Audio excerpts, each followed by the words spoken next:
If there's one thing that Disney knows, it is the power of a trusted brand. Aside from shelling out billions of dollars to purchase the powerhouse Star Wars and Marvel Cinematic Universe franchises, Disney has long had a relationship with Pixar, which became a subsidiary in 2006. But if you're not Disney and cannot rely on your vast stable of original characters across multiple properties and platforms, it doesn't mean you can't still cash in. Just enlist the services of a questionable animation house, change up a few details, and release your own thinly veiled ripoff. Hey, if it works for superheroes, as we've discussed on this channel before, then certainly it can work for some of the most beloved animated properties of the modern age. So today, we're going over 9 ridiculously shitty Pixar ripoffs, with a few bonuses. Kiara the Brave / Super K and Braver. Released in 2012, Pixar's Brave tells the story of a medieval Scottish princess, Merida, who is determined to not go through with a forced marriage. With the help of a witch, she turns her mother into a bear, before realizing that this is probably not the best play. She must try to reverse the spell while staving off war with a rival clan, reconciling with her mother, and standing up for a woman's right to marry when and whom she chooses. It's a bit of a dense plot by Pixar standards. Though not the most well-received Pixar offering, Brave was the victim of not one, but 2 ripoffs. The first, an Indian film titled Super K, bore virtually no resemblance to the Pixar film, being the story of a boy superhero who must protect their realm, Dream Zone, from a mad scientist. Fortunately for production house Shimaru Entertainment, the story featured a tangential character named Kiara, who happened to be a red-headed princess. It was therefore released the video in the US under the title Kiara the Brave, with cover art featuring only Kiara, despite the character having little to do with the story. British studio Brightspark went the more direct route, with their direct-to-video feature Braver, which is a very similar story with a near-identical title that we are shocked did not inspire a lawsuit from its cover art alone. Despite this obviously CGI-influenced cover art, the film itself is a 2D traditional animated affair, which actually looks more like a ripoff of the traditional Disney style. Disney went so far as to threaten legal action against Brightspark, but so far, nothing has happened. A Cars Life / The Little Cars. The Cars franchise has long been somewhat of a black sheep of the Pixar family, with serviceable animation and less in the way of storytelling chops and emotional depth than the studio's usual release. Nevertheless, the series has likewise been plundered by more than one shoddy animation house looking to make a quick buck. First up is A Cars Life, a title which you may recognize as a mashup of 2 different Pixar properties, all the better for maximum confusion on the part of overworked parents. With animation barely worthy of an in-house animatic and voice acting that can be charitably described as gas leeches. Gas leeches! amateurish, A Cars Life roughly apes the plot of the Pixar film while looking and sounding a magnitude crappier. Perhaps because all the CGI looks pretty much the same to infants and small toddlers, the movie was successful enough to spawn 2 even crappier sequels of its own. Next, we have the first but certainly not the last appearance from notorious Brazilian animation house Video Brinquedo, which traffics regularly in blatant ripoffs, apparently rendered on the oldest, cheapest computers they could possibly find. The Little Cars similarly regurgitates Pixar's story while somehow manages to fall short of the more superior ripoffs, let alone the original in terms of quality. Oh no, even my niece gets overheated! Despite the bargain basement aesthetic, the film became inexplicably popular in Brazil, spawning no less than 5 sequels. Are you kidding me? Ratatouille. Speaking of Video Brinquedo, Ratatouille has the distinction of possibly being the absolute worst film on their universally crappy roster. It is obviously meant to be a ripoff of the Pixar movie Ratatouille, but it doesn't even get that right. Rather than being a mouse assistant to a human chef as in the original film, the title character of Ratatouille is simply a mouse who owns a restaurant, cooking for other mice.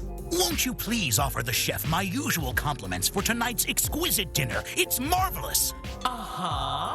And remember, my Oscar has a very... The plot involves some kind of plan to steal his recipes, but you likely won't even make it that far to care, due to the blinding headache caused by the flagrantly terrible animation. The trailer showcases what probably constitutes every animation available for each character against a plain white background, intercut with what must be scenes from the movie, but will look more like an incomplete final project from the world's most sleep-deprived computer animation student. Like most Video Brinquedo releases, Ratatouille saw a video release in the US, where it was likely most sought out by intelligence agents seeking a novel form of psychological torture. If any parent seriously considers buying this for their children, we cement that there are far more humane ways to punish your kids.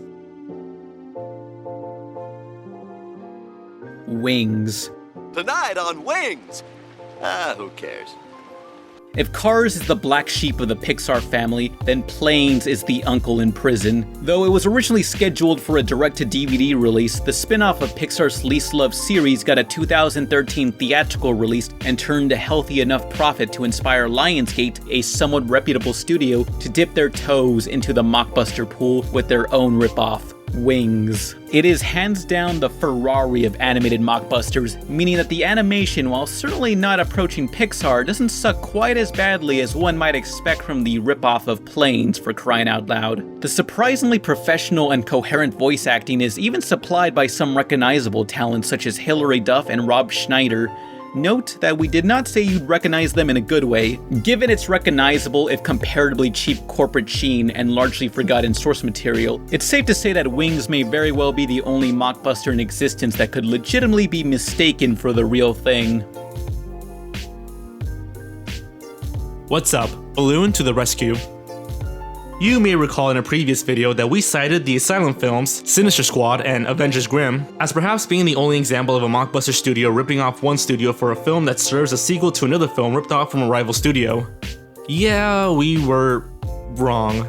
Somehow, those rebels at Video Brinquedo found a way to make a sequel to Little and Big Monsters, their ripoff of DreamWorks' Monsters vs. Aliens, by ripping off Pixar's Up for the ingeniously titled, What's Up? Balloon to the Rescue. At least that's how it's billed. They can pretty much say whatever they want because neither of these films make a lick of damn sense. Junky camera made in China. Battery dead already.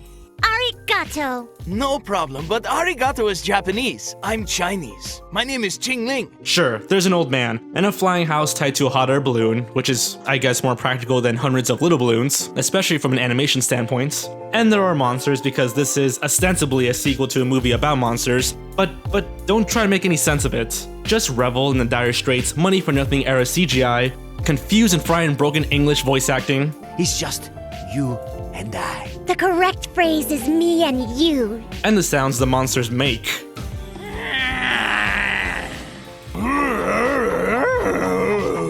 Up may have a heartfelt and emotional story, great characters, and brilliant animation, but it doesn't have that.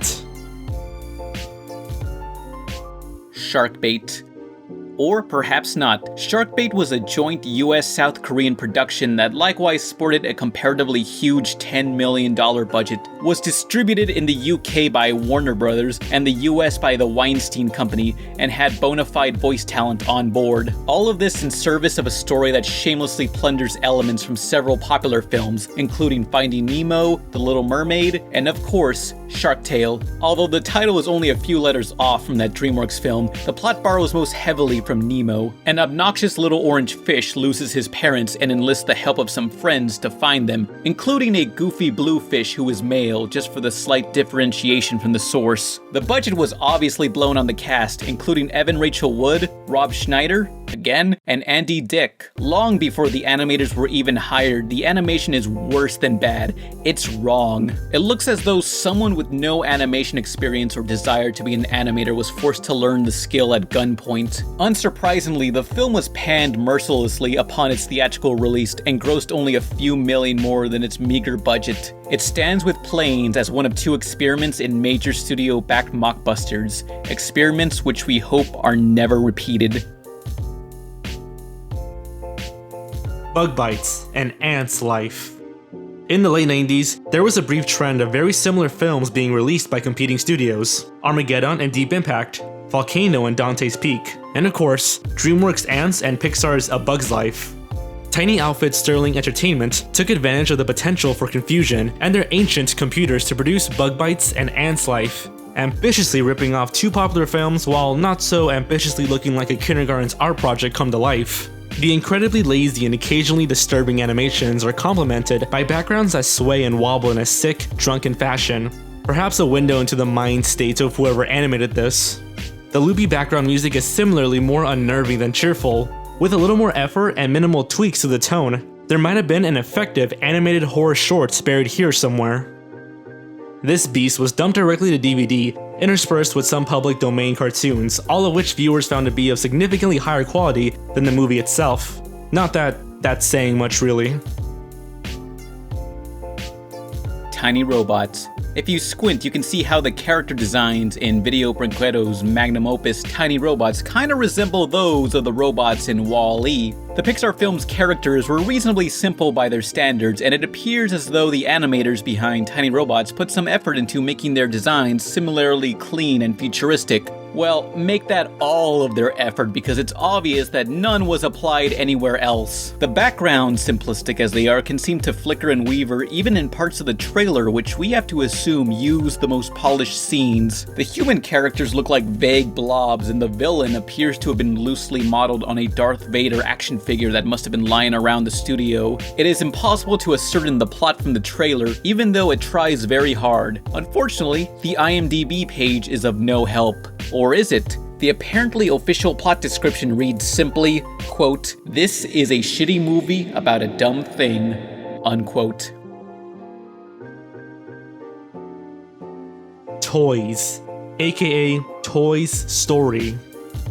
Finally, we managed to dig up a ripoff of Pixar's first ever feature by impressively prolific German mockbuster studio Dingo Pictures. Toys, also known as Toy's Story for the grammatically challenged, presents the adventures of some talking toys lost out of town. We think. Our German isn't that great. But to confuse this train wreck for its source material, one would have to be not only deaf, but blind as well.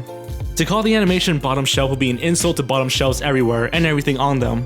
The hastily drawn characters and clunky animations are reused over and over, and the producers seem to have relied solely on artists who have been in coma since the 1970s.